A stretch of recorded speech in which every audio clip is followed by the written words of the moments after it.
There's an earthquake. My husband, the captain of the rescue team, abandons me to save Wendy Smith, his true love. I don't stop him. I let him go. Why? Because when he was faced with the same choice in my past life, he saved me because I was 8 months pregnant. Meanwhile, Wendy remained trapped under the rubble. She ultimately died due to a lack of oxygen after the delayed rescue. Later, on the day I went into labor, my husband brought me to Wendy's grave. He watched me coldly as I collapsed on the ground from the searing pain. He ignored my pleas. Does it hurt, Yelena? Wendy's pain was 1,000 times worse when she was trapped under the rubble. I stared at him in disbelief as he descended into insanity. You were safe that night. You were in the safe triangle zone. Wendy would never have missed the best time for rescue if not for you using your pregnancy to threaten me. I want you to experience all the pain she went through. He forced me down on my knees and bumped my head on the ground before Wendy's grave. He ignored the blood that flowed down my legs. Ultimately, I died after major blood loss from a difficult labor. When I opened my eyes again, I'm back to the day the earthquake happened. This time, neither I nor my child will wait for him. Chapter due to the earthquake, I found myself trapped under some rubble. Trapped elsewhere was Wendy Smith. She was my husband, Stephen Hoff's first love. One of my arms was pinned beneath the debris and had already lost all sensation.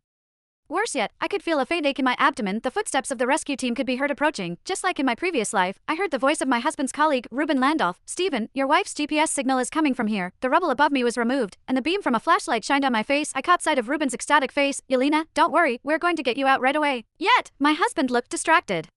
His work phone started buzzing, and he answered it without hesitation. From the other end came a trembling female voice. Stevie, where are you? It's so dark here, and I'm really scared. I could imagine just how pitiful looking Wendy was at the moment. Stephen's gaze did not linger on me for even 1 second. Instead, he hurriedly comforted Wendy over the phone. Wendy, don't be scared. I'm bringing people over to rescue you right away. I promise you'll be okay. His voice was gentle as he comforted the woman he held dearest to his heart, and in the process, completely forgetting that his pregnant wife, was still trapped under the rubble right in front of him. Ruben could not stand it anymore. He reminded Stephen of this, and my husband finally spared me a glance. I met his cold gaze and saw his brows furrow in annoyance. I've already told you to not run around when you're pregnant, and yet you had to come all the way to Jerlina to see me, and now you're trapped here because of this earthquake. Are you happy now? He said, his voice dripping with disdain. There are so many people trapped, yet we need to waste resources to save you. I could feel my heart breaking as I heard those words once again. When I was faced with these exact accusations in my previous life, I hurriedly explained that the hospital had sent me to Jerlina to attend a seminar. However, he firmly believed that I only came to fight for his attention, and to bother him this time, I did not wish to explain myself, nor did I feel like saying anything else to him. Chapter Stephen had not yet ended the call, so I could still hear Wendy's faint voice. Stevie, is Yelena also trapped? Then, you should go ahead and rescue her first.